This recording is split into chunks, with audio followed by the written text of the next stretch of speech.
جس بستر پر قربت کی جائے کیا وہ بستر ناپاک ہو جاتا ہے؟ جس بستر پر قربت کی جائے وہ اس وقت تک ناپاک نہیں ہوگا جب تک اس پر ناپاکی یعنی عورت یا مرد کے عضو سے نکلنے والی کسی بھی قسم کی رطوبت نہیں لگے گی۔ لیکن اگر آپ قربت کرتے وقت کچھ احتیاطی تدابیر اختیار نہیں کرتے تو یقیناً بستر پر ناپاکی گرے گی اور بستر ناپاک ہو جائے گا۔ اس کے لیے سب سے پہلی احتیاط تو یہ ہے کہ قربت کے وقت خواتین کو چاہیے کہ ایک خاص چادر یا کپڑا بنا لے۔ قربت کے وقت اس کو نیچے بچھا لے، اس طرح سے بستر ناپاک ہونے سے بچ جائے گا اور بستر پر ناپاکی موجود نہیں رہے گی،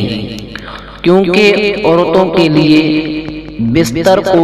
بار بار دھونا کسی مشکل سے کم نہیں ہوتا اور وہ اس کو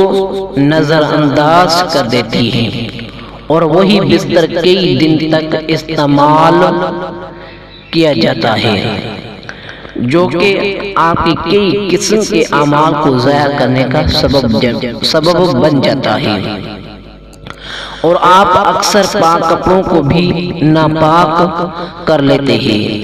اس طرح جن کپڑوں میں قربت کی جائے اس کے بارے میں بھی سوال ہوتا ہے کہ کیا وہ ناپاک ہو جاتا ہے، تو یقیناً اگر ان کپڑوں پر بھی کوئی رطوبت یا تری لگ جائے تو وہ ناپاک ہو جائیں گی۔ اسی سے بچنے کے لیے مرد اور عورتوں کو چاہیے کہ جب تک عضو اور باقی ناپاک حصوں کو اچھی طرح صاف اور خشک نہ کر لیا جائے تب تک وہ کپڑے نہ پہنے جائے، اور بہتر یہ ہے کہ اگر اس وقت غسل نہیں کرنا چاہتی تو کم از کم ناپاک حصوں کو اچھی طرح دھو لینا چاہیے، اور یہ سنت بھی ہے کہ اگر فوری غسل نہیں کرنا تو ناپاکی کو دھو کر وضو کر کے سونا چاہیے۔ اگر روزے کی حالت میں بستر پر احتلام ہو جائے تو پورا بستر ہر بار دھویا جائے گا، جبکہ شکوک کے بنا پر کہ شاید بستر خراب نہ ہوا ہو۔ اگر غالب گمان یہ ہے کہ احتلام کی صورت میں بستر پر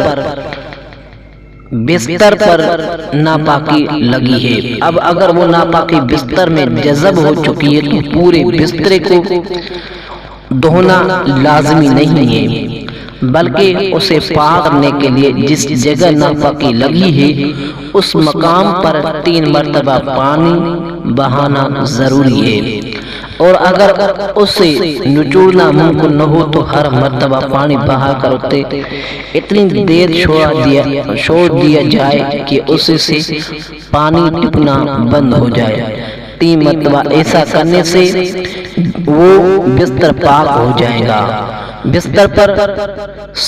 بستر صرف پوچھا لگانے یعنی 3 مرتبہ گیلا کپڑا پھیر جانے تو 3 مرتبہ گیلا کپڑا پھیرنے سے پاک نہیں ہوگا۔ اگر صرف ناپاکی کا شک ہے جبکہ بستر پر ناپاکی کے اثرات موجود نہیں ہیں تو دھونا لازم نہیں ہے۔ نیز ناپاک ہونے کا یقین ہونے کی صورت میں بھی اگرچہ نجاست خشک ہو جائے تو اس پر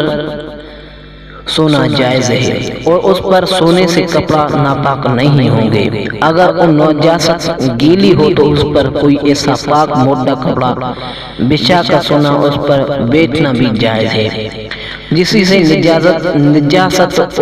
پر نہ آئے، اس صورت میں بھی